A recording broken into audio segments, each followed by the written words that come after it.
I'm finally on to my December 20 wrap up. This is part 1, part 2 will be here shortly, and then I'll be caught up. Yay! Right, okay, let's get on with it. So in December I read 16 books in total, a mixture of audio and actual like books that you read with your eyes. There were 2 5-stars, 8 4-stars, 4 3-stars, 1 2-star, 1 1-star. So not too bad of a month, not great, but anyway, the first book I want to tell you about that I'm so excited to talk about is Teen Killers Club by Lucy Sparks. This is YA, and it follows a 17-year-old girl called Signal. Her best friend is murdered and Signal is framed for the murder. She goes to prison. Whilst at prison, people do these tests that kind of puts them in a class and a type, and she comes out as type A, which is, I guess, kind of like a psychopath.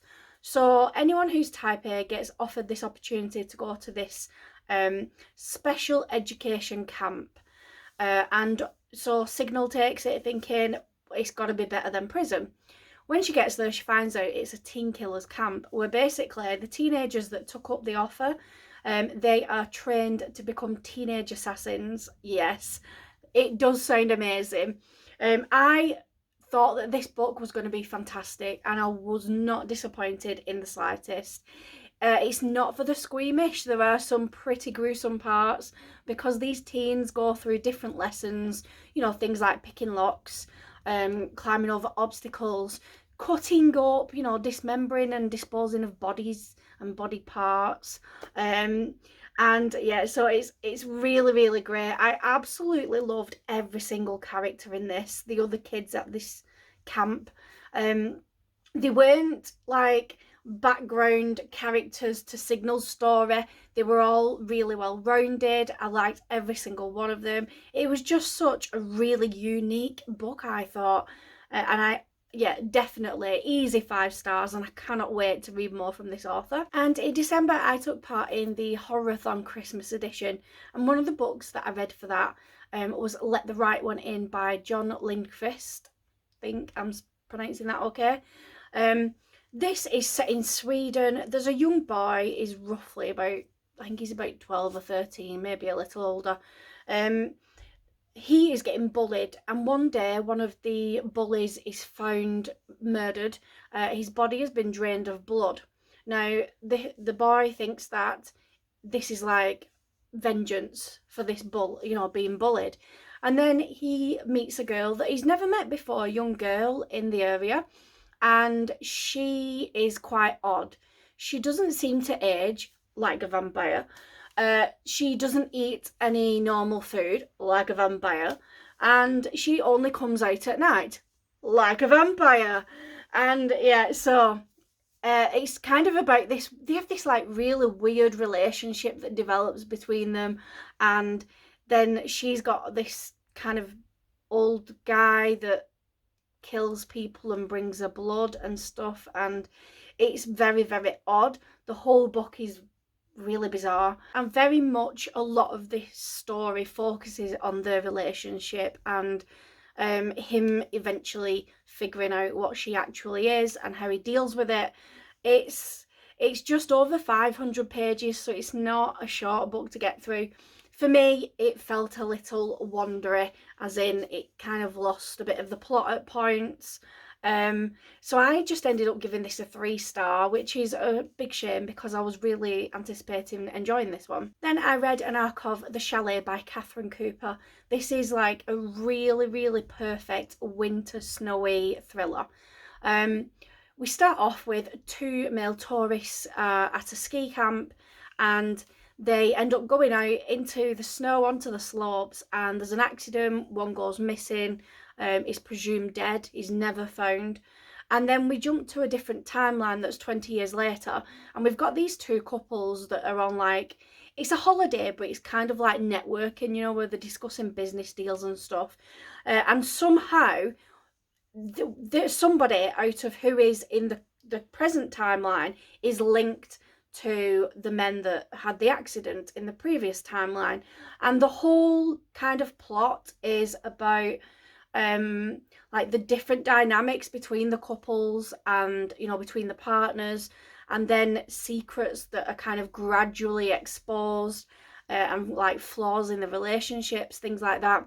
And it was just one of those that was like, it's kind of like understated because there's not a lot of action, and normally that wouldn't appeal to me at all. I like books that get to the point, but I really like these characters and how all these little like bits of information were fed to you throughout the book. And it just ended up being like a really great like twist at the end that I didn't spot because I'm terrible at this game. I never spot what's going on in a thriller until it's revealed. But that to me is fantastic because that's what I want. I don't want to predict the story at the beginning of the book and then spend the rest of the book just waiting for somebody to tell me I'm right. So yeah, I really enjoyed this thriller and I gave it 4 stars. Next up is The End of Everything by Christopher R. Tinian. I'm pretty convinced from memory that I read this for Horathon as well. This is your bog standard zombie apocalypse book. I have to fit one in nearly every month. And it's 2 sisters who have to like kind of figure it out and fight for survival against the zombies and also against other humans that are, I guess, taking advantage of the situation and letting the bad sides out. Initially, I wasn't too keen on these girls as characters. They were a bit annoying. One of them's like really superficial and like, oh, I know there's zombies out there and our parents have just died, but I need to pack my makeup in the bag, you know. And it's like, no, that's not realistic.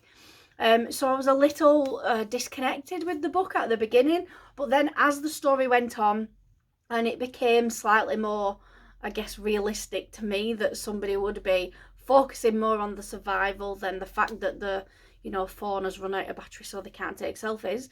And it just got more and more enjoyable. And this is a series, so I will definitely finish the series, just not like really rush to do it straight away, but definitely at some point I will do, because by the end it ended up being a 4-star, which is a surprise to me, because yeah, I wasn't too keen at the beginning, but there's nothing stand out about it. It's just your bog standard zombie apocalypse book. And as a bit of a break from all the horror in the month, I listened to Well Played by Jen DeLuca. This is the second in the series, the Well Met series, and it's the one where it's based sort of around a Renaissance fair, and this book followed different characters.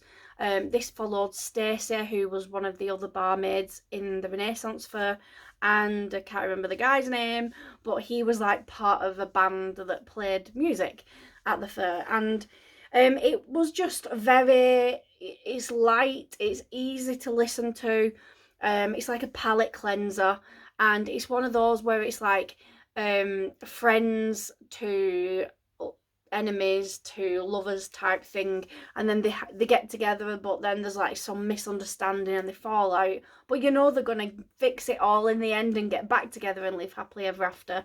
There's no complexity in these books at all.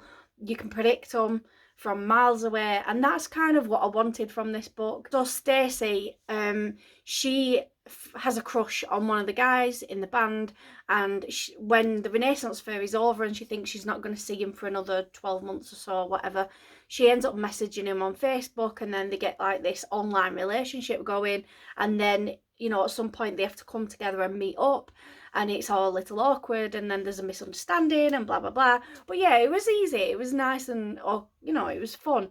I gave it a 3 stars. And I also read The Secret Santa by Trish Harnett-Yu, I think that's it. This was not at all like I expected. This sounded from the synopsis like a kind of closed in thriller where everybody in this mansion starts to die off and you have to figure out who the killer is. It's not that at all. So we've got a couple who are property developers in this remote kind of area, and every year they host a huge like company Christmas party, but they also invite the like kind of top clients who have done big business deals with them, let's say. So they all turn up to this mansion for a Christmas party. The weather gets really bad. They get, you know, a lot of snow. They get snowed in. And then they all start playing this Secret Santa game. And one of the presents is sinister. So to me, that's like something horrible, you know, like a body part or, I don't know, a photograph of somebody murdering somebody else. I don't know. But it wasn't that at all. And I'm not going to tell you because it ruins it. But yeah, nobody died and there was no killer. And it was basically just about people's secrets getting out into the open. It wasn't as great as I was hoping at all, and I ended up only giving it a 3-star. And sticking with the word Santa, now there's a warning here. If you are squeamish, please, or easily offended, please, please, please do not go any further at this moment in time, or at least skip a few minutes, because the next book is definitely not for everybody. Right, so I read The Centipede by Adam Millard. This was one of the books where in a group of women, and we all decide books to read together each month, and somebody thought this would be a funny book to read at Christmas. It definitely is bizarre, to say the least. It's horror. I'm not sure if it's classed as splatter horror, but it's definitely not the nicest. In the land, or in North Pole, or the land of Christmas, whatever you want to call it, somebody starts to kidnap Santa's elves, and this mysterious kidnapper, we don't get to know who it is for quite some time. We just get, you know, I can't think what they call him, something like the guy in the black robe or something like that. He starts kidnapping these elves and then stitching them together mouth to bum to make like a chain of elves. And his grand plan is that he's going to then kidnap Santa himself, and he's going to be at the very front of the chain. Somewhere in the middle, Rudolph gets involved and he's stitched bum to mouth and all that, and yeah, it's just a bit disgusting. There's lots of talks of sex, and there's lots of gruesome bits, and it's just really ridiculous and silly and a bit weird. And yeah, I guess it was alright. I didn't hate it, but I didn't love it. I have no idea who I would ever recommend it to in the slightest, but I gave it 3 stars, so it wasn't horrific. In fact, I'm slightly concerned that I gave it 3 stars. I think there's something wrong with me. And I can't bring myself to leave this video ending on the Centipede. So let's go to the complete opposite end of the scale, and I'll talk to you about Refugee Boy by Benjamin Zephaniah. This is a book about a 14-year-old boy who is half Ethiopian, half Eritrean, and those two countries are at war, and his family are at danger because they're not one or the other, so they're not on any side of the war. They're just stuck in the middle with both sides like hating them basically. And so Dad escapes with Alem, who thinks that they're just going on holiday to England for a short while. Once they're in England, I think they're only there for like a day, and when Alem wakes up one morning, his dad has gone. He's just disappeared, and he's left a note saying that he's gone back to look after his mum, and that he's basically a refugee in England. Obviously social services, etc., get involved. He gets put with a foster family. This is not your usual kind of happy ending book at all. Alem has to deal with some horrendous things, some really heartbreaking stuff, and he is just so mature and strong at dealing with things. He's just so resilient. And I know this is a fictional character, but it felt more like a bit of a memoir type book. It was just horrible. And it's really like I was crying at several parts in this book. And what is heartbreaking most is that this isn't fiction for some people. There's some children, and let's face it, 14 and 15-year-olds are children still, you know. These children are having to deal with this in real life. Like, this is the reality. It's not a fiction book, and that is what hurt me the most, is, you know, that these kids don't ask to be born into that situation, but they find themselves in it, and it's just horrible. There was a small part towards the end that felt very unrealistic and very much too perfect, you know. I don't know how to explain it any better than that, but it kind of altered the tone of the book, and I didn't like it. I didn't think it needed to be in there. But overall, absolutely fantastic, this book, and I gave it 4 stars. And so that's part 1 wrapped up. Thank you very much for watching. Please like and subscribe, and I will do part 2 in the next few days. Then I'm back on track. So see you all soon. Bye.